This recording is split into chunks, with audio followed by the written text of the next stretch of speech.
Lawrence Lottie, you're an associate lecturer at the University of Arts. So, what do men think? I'm going to try and stand up to project my voice. Yeah, I mean, I'm going to approach this from an educational background, and I'll give a little bit of context because I can see some young people in here. I left school with one GCSE. So I know you're thinking, how am I lecturing now? Don't worry. I left school with one GCSE. My headmaster at the time told me to go and get a job. I was encouraged by family members and other people to retake. I retook, did my A-levels, got my A-levels, did a HND, did a BA Honours, got a PGCE, partway through a Masters.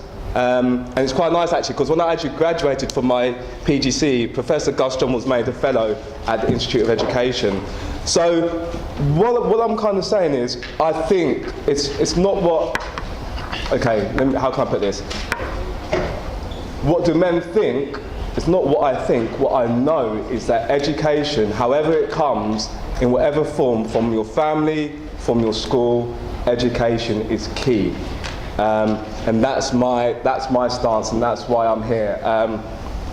Part of my role at the University of the Arts is to help the international students bed in to UK and the culture here. But I think there's a real big problem within education at all tiers, that there's not a lot of understanding and empathy from teachers and lecturers. So I'm just saying it's our responsibility in whatever role we're in. My responsibility as someone in academia to educate my students however the best way I see fit, but also I think it's parents, cousins, uncles' responsibility to educate and inform young people.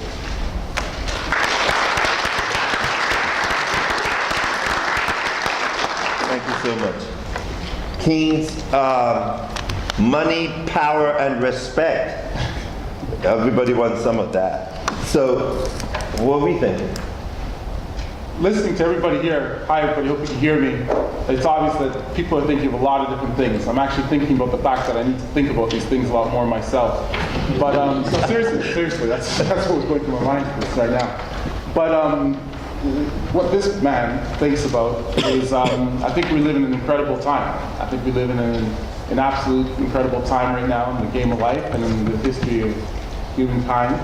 I think I think all of us also know it's the only time that we have. This is the way I think, so I can only speak from my own perspective in this relationship right now. Having said that, all the things we're touching on and all the things we're looking at and all the trials and tribulations and opportunities, I think we need to almost, in a way, and forgive me, stop thinking and just continue to start doing or doing more. The reason why we're here today is not because somebody thought about it, but because somebody decided to put it together and do it.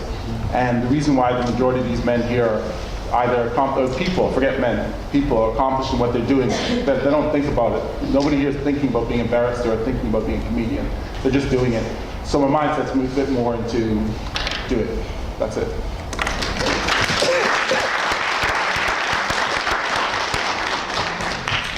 Mr. C, they often say that a merry heart does good like medicine.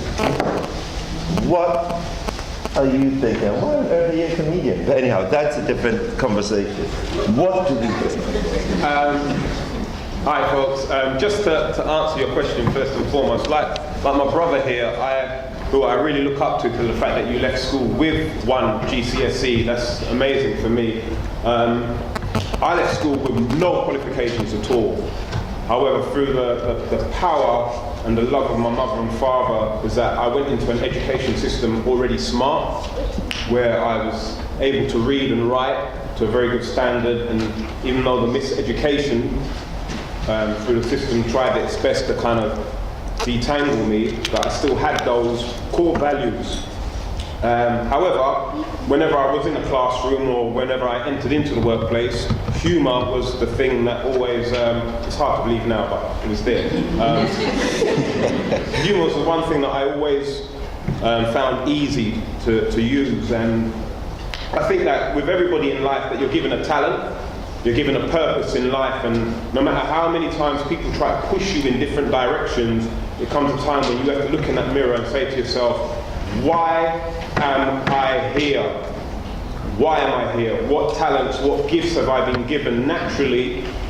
And how can I use those to the best of my own ability? And it wasn't until, like for me, until I made that decision one day to do comedy, which was an easy decision because they sacked me from my job. It's true, it's true. They sacked me from my job, and I said, what are the two things that I'm really passionate about? What do I really care about? And it was humour, comedy, and also teaching, and again, trying to give something back to the young people, especially because I'm an ends man at the end of the day. I'm born, raised on the streets, sold drugs, got involved in various different types of crime. Even now, my mind still works criminally.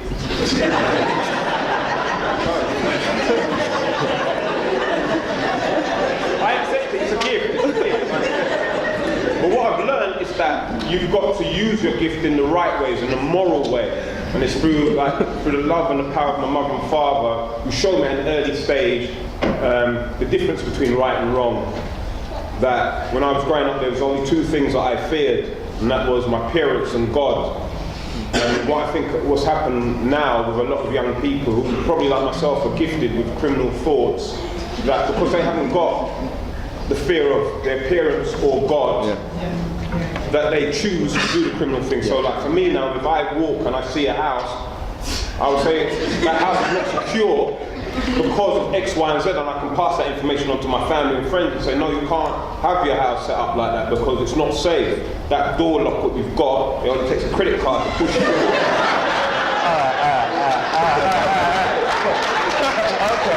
Okay, that's enough. This is not a criminal education class. This is, okay, 30 seconds. 30 seconds. So literally for me now, it's about how do you get some of our young people, some of our young males, how do you get them to start thinking from a different perspective? Again, like the things that Charles has touched upon, the images what are out there for them only shows them one path. How can we challenge that? How can we change that?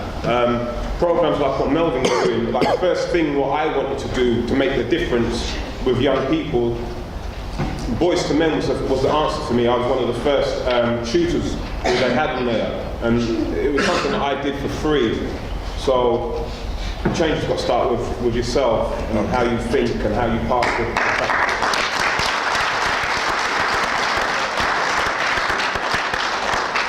Well, ladies and gentlemen, I must say, from the... Got one more. Who have I left out? No, I haven't.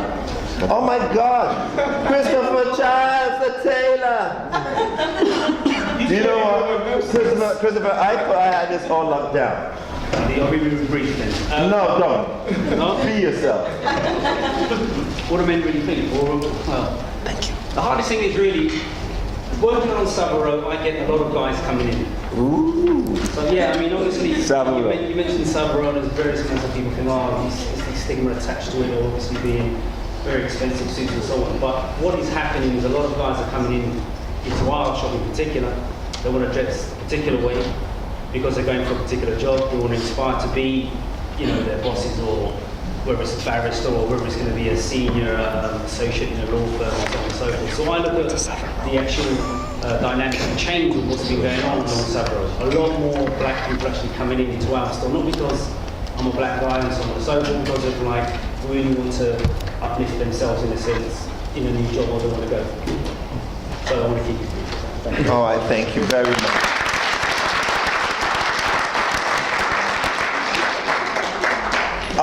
I mean, this is quite amazing. I believe that, you know, we've gone from the raw ends of the roads, Boys to Men, working with the young people, to the Hollywoods of the UK, the corridors of academia, the courts of the land, the Savile Rows of fashion.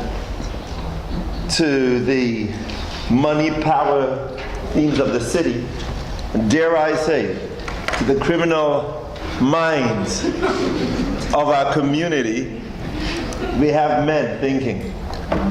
And now it's your turn to just ask questions and quick 30-second, 5-second comments if need be. These guys are happy to extend the conversation because I've told them to keep it short so you can question. Your name and a quick question. Once you raise your hands, I will refer to you. Yes, sir. My name is Dennis Brown, no relation to the race. Do you want him to stand so everybody can hear? When you stand, you project. And they know who's speaking, not the chair. My name is Dennis Brown, no relation to the reggae singer. Okay, my first question is to the guy from Boys to Men. Yes. What advice would you give to a young boy on how to lead in order to become a man? Go for it. I suppose that's the question I get asked most of all. When we started Boys to Men, boys would say, we'd ask the question, what does it mean to be a man? What does it mean to you? And what you then get is, as Charles was saying, you get the images, the stereotypes of masculinity. Because if you're not growing up with a man or a male role model or a father figure in the home, those images become real for you. That's the reality. Those images take on a whole new meaning. And the challenge for us as a project was to help boys to redefine and challenge their perceptions of masculinity. And that in itself, is a process, it's a work, it's an effort. Because if you suddenly start tampering with somebody's identity, if you start taking away what somebody feels defines them and makes them who they are, i.e. powerful, strong, and you're suddenly coming away and saying that actually isn't a good thing to be, the way that you're doing it isn't good, you really present them with a dilemma and a problem. So within our program, what we do is we help the young men to recognize their strengths, recognize their abilities, but recognize their obligations. Because being a man has a status attached to it. We used to have this term. We used to have this term that says, as a man I give my word. It's supposed to mean something. And so what we try and help young men to understand is that being a man, you can be whatever type of man you want to be, but there are some obligations that go with that in terms of how you treat yourself, how you treat your family, and your obligations to your community. Okay. And that is the discussion that we have. I'm sorry, I'm going to have to, because if not, if all the responses are that long, then we're going to have a challenge. Sorry. Guys, one of the things I feel that we're missing out on, we've not talked about men and sexuality. We've not talked about men and the dating game. We've not talked about men and dominance. There are a lot of things. I feel we've not gone there yet. We've been kind of very polite. So dare to be a bit impolite. I'll take 3 at a time, and then we'll come to floor. So yes, ma'am, at the back. Hiya, I want to switch up. What's your name? Natalie. Natalie. I wanted to ask panel, how do you think a black woman can help a black man become or be successful in today's modern society? That's a good one. Thank you. How can a black woman help a black man be successful? Right, that's a good one. Another question, please. I want to take about 2 or 3, then I can go straight to the panel. Yes.